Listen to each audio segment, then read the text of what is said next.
Alkanet, Alkanna tinctoria, is a perennial herbaceous plant native to the Mediterranean region. The roots of the alkanet plant contain a red dye that has been historically used to color fabrics and textiles.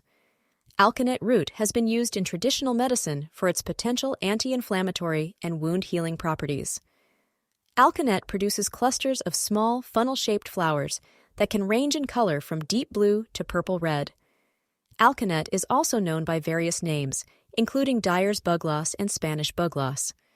While the plant is not commonly consumed, its young leaves have been used in salads and as a potherb in certain regions. Alkanet is often found in dry, rocky areas and is well suited for Mediterranean climates. In folklore, alkanet has been associated with protection and luck, and its dye has been used to enhance the colors of traditional rugs. The roots of alkanet can stain skin and fabrics.